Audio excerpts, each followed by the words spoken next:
बड़ी खबर है, लोकसभा में वंदे मातरम पर चर्चा के दौरान रक्षा मंत्री राजनाथ सिंह ने राष्ट्रगीत से कुछ पंक्तियों को निकालने पर गंभीर सवाल उठाए। राजनाथ सिंह ने कहा कि कांग्रेस ने वंदे मातरम को खंडित किया था। रक्षा मंत्री ने कहा कि वंदे मातरम राजनीतिक दिखावा नहीं है, तो वंदे मातरम को खंडित करने के कांग्रेस पर आरोप लगाए। कहा कुछ लोग जिन्ना के चश्मे से वंदे मातरम को देखते हैं। तो वंदे मातरम पर विवाद क्यों है? संसद से कोलकाता की सड़कों तक एक गीत ने सियासी तापमान को बढ़ा दिया है। बंकिम चंद्र चटर्जी की विरासत को संजोने वाले पीएम मोदी के कदम को ऐतिहासिक विरासत की पुनर्स्थापना मान रहे हैं। दिल्ली और कोलकाता में वंदे मातरम को लेकर सियासी बहस गरमाती जा रही है। टीएमसी सांसद महुआ मोइत्रा ने संसद में 10 घंटे की चर्चा पर सवाल उठाते हुए कहा कि देश में कई जरूरी मुद्दे हैं जिन्हें उठाने नहीं दिया जा रहा।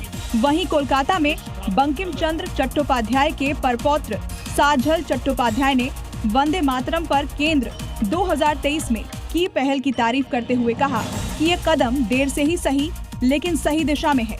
उन्होंने कहा कि अगली पीढ़ी इस विरासत को भूल रही है और प्रधानमंत्री मोदी का फैसला गर्व का विषय है। निष्ठा को प्रकट कर पूर्व सांसद बृजभूषण शरण सिंह ने ओवैसी को सनातनी और ब्राह्मण बताकर अब नई बहस छेड़ दी है। सांसद बृजभूषण शरण सिंह ने एक निजी कार्यक्रम में शामिल होने के दौरान कांग्रेस पर तीखा हमला बोला। संसद में वंदे मातरम को लेकर चल रही बहस पर प्रतिक्रिया देते हुए उन्होंने कहा कि कांग्रेस बेवजह विवाद खड़ा कर रही है। वहीं एआईएमआईएम अध्यक्ष ओवैसी पर टिप्पणी करते हुए उन्होंने उन्हें सनातनी बताया और कहा कि उनके पूर्वज ब्राह्मण थे। संसद के शीतकालीन सत्र के बीच आज एनडीए के संसदीय दल की बैठक होगी। ये बैठक सुबह 9:30 बजे पार्लियामेंट लाइब्रेरी बिल्डिंग के जीएमसी बाला योगी ऑडिटोरियम में होगी। बैठक में पीएम मोदी एनडीए सांसदों को संबोधित करेंगे। बीजेपी ने अपने सांसदों से बैठक में समय से उपस्थित रहने को कहा है।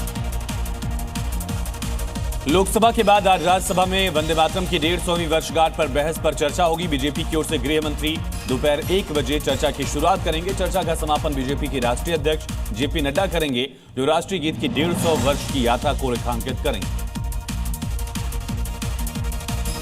लोकसभा में लंबे वक्त से लंबित चुनाव सुधारों पर आज से 2 दिवसीय महत्वपूर्ण बहस शुरू होने जा रही है। इस चर्चा की शुरुआत लोकसभा में नेता प्रतिपक्ष राहुल गांधी करेंगे। बता दें, मॉनसून सत्र से ही विपक्ष एसआईआर पर चर्चा की मांग कर रहा था। केंद्रीय नागरिक उड्डयन मंत्री राममोहन नायडू आज इंडिगो संकट पर 12 बजे बयान देंगे। डीजीसी ने आज 11 बजे इंडिगो के डेलीगेशन को बुलाया है, जहां आज एयरलाइन के सीईओ से पूछताछ की जाएगी।